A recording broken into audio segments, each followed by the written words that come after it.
अस्सलामुअलैकुम, how are you viewers. आज हम आपको बताएंगे जो आइबेक्स के बारे में आपने पहले कभी नहीं सुने होंगे। तो याद रखिएगा नाजरीन, आज हम आपको 10 ऐसे हक़ाइक़ बताएंगे जो आप जानकर हैरत में पड़ जाएंगे। तो याद रखिएगा, ये जो यहाँ पर आप तस्वीर देख रहे हैं ये हिमालयन आइबेक्स की है, जो पाकिस्तान और गिलगित बल्तिस्तान के पहाड़ों में पाया जाता है। और ये विंटर के सीज़न में 4000 फीट की बुलंदी पर पाया जाता है।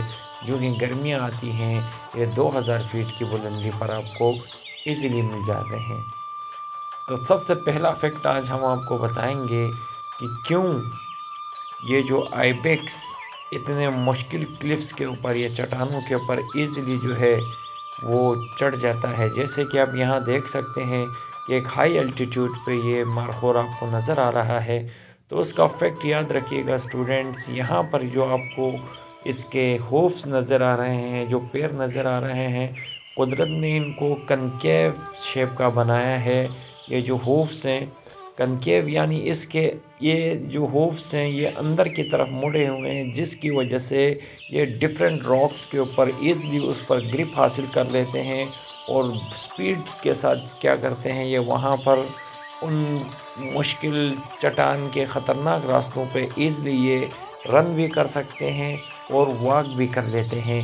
तो ये सबसे एक जो है फैक्ट है बहुत बड़ा, जो आपको हमने बता दिया कि इसके ये होप्स जो हैं ये कनकेव शेप के हैं, that give easily grip on the steep mountains and high cliffs.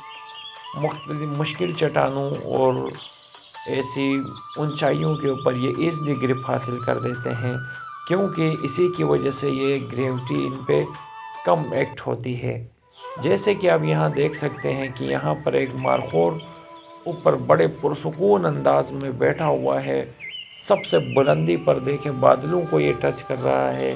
तो ये सबसे बड़ी जो इनके अंदर ये खूबी आई, ये इनके अपने इन पैरों में इन्होंने ये जो चेंजिंग लेकर आए, जो एवोल्यूशन लेकर आए, इसकी वजह से ये ऐसे मुश्किल तरीन और बुलंद तरीन मकामात पर भी ईज़िली यानी अपने जो प्रेडेटर्स हैं इनके, जैसे स्नो लेपर्ड है जो हम आप आगे आपको बताएंगे, उनसे भी इजीली ये जो है बच जाते हैं और ऐसे ख़तरनाक किस्म के बुलंद वाला पहाड़ों के ऊपर ये अपना बसेरा कर लेते हैं।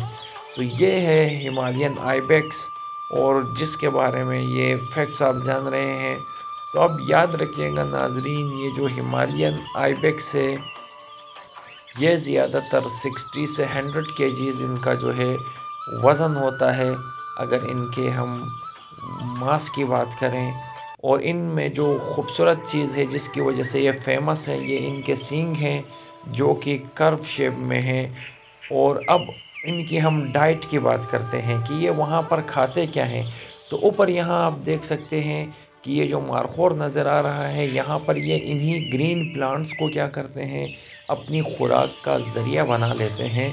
जब गर्मियाँ होती हैं तो ये इन्हीं की लीव्स को खाते हैं, और अक्सर इनको जो है जब सर्दियाँ पड़ जाती हैं कि अगर वहाँ उनको सही से यानी क्योंकि ज़मीन के ऊपर बर्फ़ पड़ जाती है तो वहाँ पर इनके लिए मुश्किल हो जाता है यानी प्लांट्स का मिलना। तो इसलिए ये वहाँ पर अपने लेग्स के ज़रिए क्या करते हैं, ये आपको एक तस्वीर दिखाते हैं हम।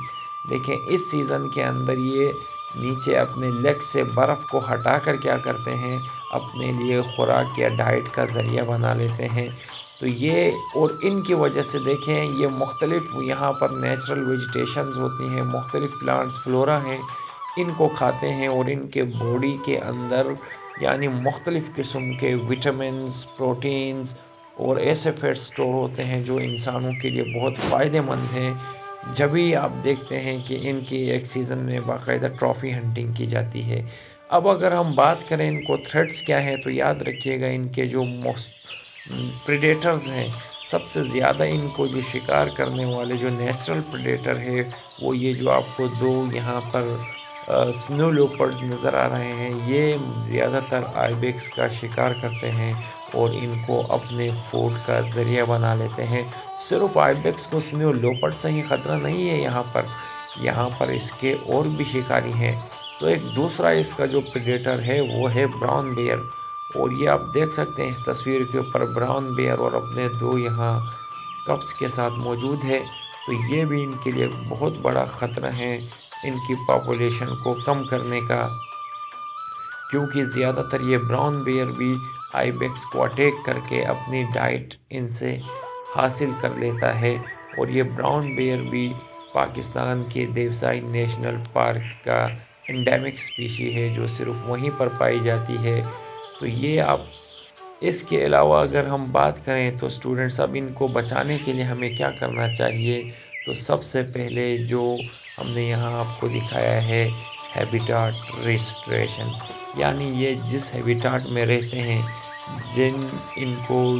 जिन हैबिटाट के अंदर जो नेसेसिटीज़ हैं इनकी, जो ये प्लांट्स खाते हैं, उन प्लांट्स को वहाँ पे हम ग्रो करें और जिस तरह का वो नेचुरल इन्वायरमेंट पसंद करते हैं उस हैबिटाट को रिस्टोर करें। क्योंकि ज़्यादातर क्या कर रहे हैं इंसान, ट्रीज़ को कट डाउन कर रहे हैं, जिसकी वजह से फॉरेस्ट जो है, जो एग्रीकल्चरल लैंड्स थे वो कमर्शियल एरियाज़ में तब्दील हो रहे हैं। इस वजह से ये बायोडाइवर्सिटी के लिए एक थ्रेट है। तो सबसे पहले हैबिटाट रिस्टोरेशन है। जब हम हैबिटाट रिस्टोरेशन करेंगे तो ये जो वाइल्ड लाइफ के लिए हैबिटाट प्रोटेक्टेड हो जाएगा। तो जब इनके लिए हैबिटाट प्रोटेक्ट होगा, इनकी पॉपुलेशन बढ़ेगी, और इनकी पॉपुलेशन बढ़ेगी तो इससे फ़ायदे इंसानों को ही होंगे, क्योंकि ये हमारी दुनिया में इसको बायोडाइवर्सिटी को खूबसूरत बनाते हैं। एक थ्रेट हमने बताया था डिफॉरेस्टेशन हो रही है, कटिंग डाउन ऑफ ट्रीज़ की वजह से फॉरेस्ट बेरन लैंड में कन्वर्ट हो रहे हैं। तो न्यू प्लांट्स को ग्रो करें, जिस स्पीशी को आप पॉपुलेशन बढ़ाना चाहते हैं वहाँ पर उनसे रिलेटेड ऐसे प्लांट्स आप क्या करें वहाँ ग्रो करें, क्योंकि वो प्लांट्स इन्हीं पर वो एनिमल्स फीड करते हैं।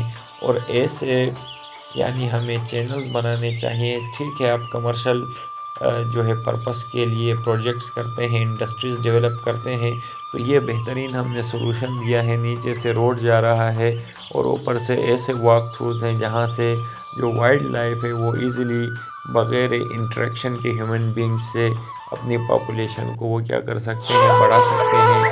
तो इस तरह से हम क्या कर सकते हैं, बायोडाइवर्सिटी को कंजर्व कर सकते हैं, उनकी केयर करके, उनका ख्याल रख के आने वाली नस्लों के लिए हम ये उनको दिखा सकते हैं।